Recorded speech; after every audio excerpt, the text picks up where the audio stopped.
Assalamualaikum warahmatullahi wabarakatuh.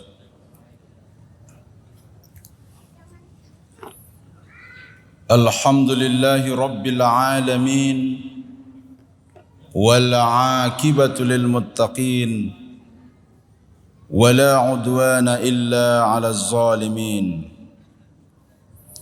Allahumma salli wa sallim وبارك على نبينا وكريمنا وشفيعنا محمد صلى الله عليه وسلم وعلى آله وصحبه أجمعين أما بعد فيا أيها الحاضرون, marilah kita bersyukur kepada Allah Subhanahu wa taala bahwa kita diberi waktu, kesehatan, kesempatan untuk melaksanakan salat zuhur berjamaah, dan bahkan di masjid yang sangat besar ini, di masjid yang sangat dikagumi dan membuat kita lebih khusyuk dan lebih mengharap ridha Allah Subhanahu wa taala. Amin ya rabbal alamin. Jamaah yang dimuliakan Allah Subhanahu wa taala, ada seorang sahabat meminta amalan kepada Rasulullah sallallahu alaihi wasallam atau meminta ajaran dari Rasulullah sallallahu alaihi wasallam, yang permintaan sahabat ini mudah-mudahan bisa jadi amalan kita. Jamaah yang dimuliakan Allah, pertanyaan sahabat ini direkam dan dituliskan dalam kitab Sahih Bukhari, di mana sahabat tersebut bertanya kepada Rasulullah, "Ausini ya Rasulullah." Faqala, "La taghdab." Ya Rasulullah, beri aku wasiat. Lalu Rasulullah menjawab, "Jangan marah."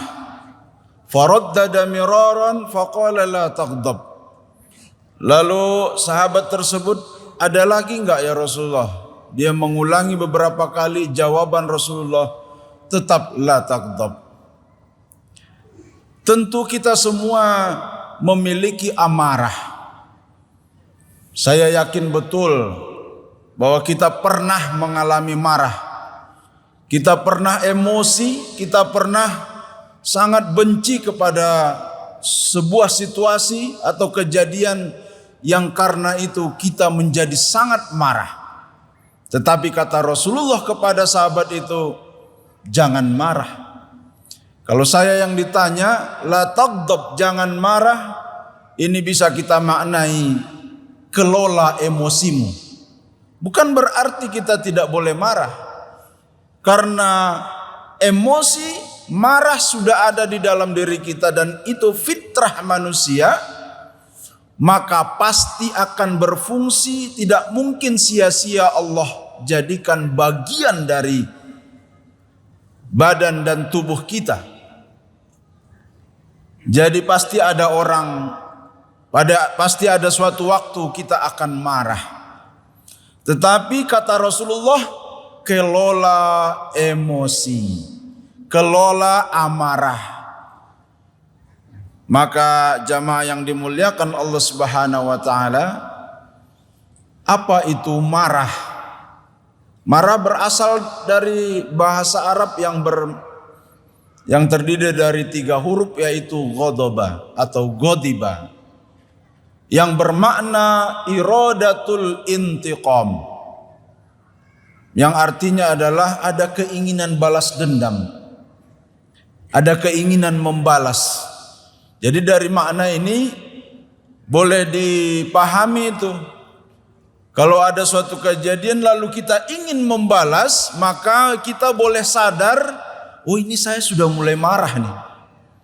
Jadi mengukur kita ini sudah emosi apa belum.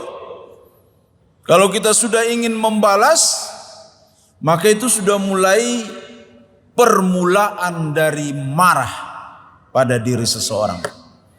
Lalu dimaknai juga marah itu, ghadiba itu yaitu benci, Pak. Jadi kalau kita mengucapkan sesuatu lalu kita coba balik kata-kata itu kepada diri kita, kalau kita akan membenci maka itu akan berpotensi menimbulkan marah. Jadi kita harus mengelola kata-kata yang kita ucapkan, jangan sampai membuat orang lain benci kepada kita. Kita membaca ini setiap kali sholat 17 kali sehari minimal kita baca itu, yaitu ghairil maghdubi alaihim. Ya Allah, jangan tunjuki bukan jalan orang-orang yang Engkau benci. Bukankah kita meminta kepada Allah ihdinas siratal mustaqim? Lalu siratal ladzina an'amta alaihim ghairil maghdubi alaihim waladdallin. Jadi jalan orang-orang yang lurus bukan jalan orang-orang yang Engkau benci. Ini juga menjadi ukuran, Pak. Ukuran, Bu. Kalau apa yang kita ucapkan ketika kita ukur, oh ini pasti orang benci nih dengan kata-kata saya, itu berpotensi memberi marah, maka jangan ucapkan. Di sana salah satu cara mengelolanya. Maka jamaah yang dimuliakan Allah Subhanahu wa taala, beberapa ulama menafsirkan ghairil maghdubi alaihim adalah perbuatan orang Yahudi yang sangat dibenci oleh Allah Subhanahu wa taala, sangat dimarahi oleh Allah Subhanahu wa taala. Itu maknanya Bapak Ibu, untuk kita tidak marah harus berpegang pada ajaran syariat yang diberikan oleh Allah melalui Rasulullah sallallahu alaihi wasallam. Gitu. Jadi sudah bisa kita deteksi ya. Ini saya sudah mulai marah, maka tadi ukurannya. Kalau ini menimbulkan marah dari orang lain, juga sudah kita lihat ukurannya. Lalu bagaimana cara mengatasi marah? Mengatasi marah ketika kita sadar, oh ini saya sudah marah nih. Maka apa yang harus kita lakukan?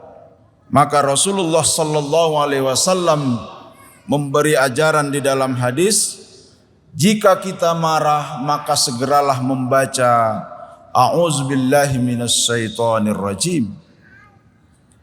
Jadi kalau kita marah maka bacalah a'udzubillahi minasyaitonir rajim. Boleh kita baca sama-sama Bapak Ibu? A'udzubillahi minasyaitonir rajim. A'udzubillahi minasyaitonir rajim. A'udzubillahi minasyaitonir rajim.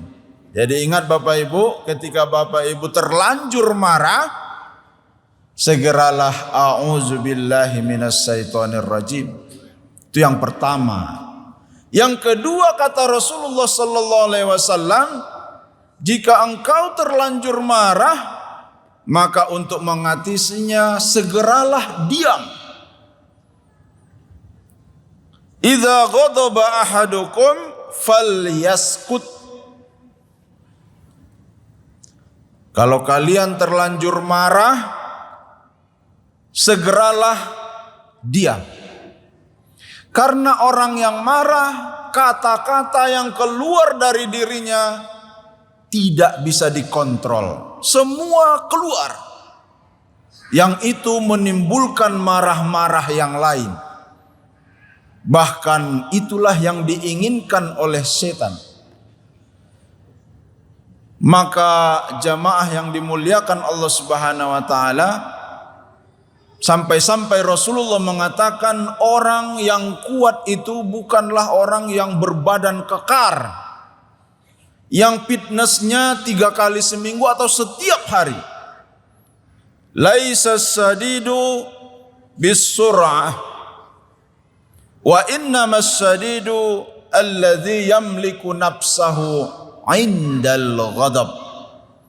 Bukanlah orang yang kuat itu ditandai dengan badan yang kekar, tetapi kekuatan itu ditandai dari orang yang bisa menguasai dirinya ketika marah. Sekali lagi, bisa menguasai dirinya ketika marah. Bagaimana yang dimaksud menguasai diri ketika marah? Bisa berhitung, Pak. Ketika marah kita malah berhitung. Saya menyikapi marah ini, tindakan saya apa? Maka kalau dia memilih tindakan yang paling sedikit mudaratnya, maka saat itu dia telah berhasil mengelola emosi dan marahnya. Kalau dia mampu memilih jalan terbaik, jalan yang paling banyak manfaatnya daripada mudaratnya dalam situasi itu. Contoh, Bapak Ibu terjadi kecelakaan di jalan.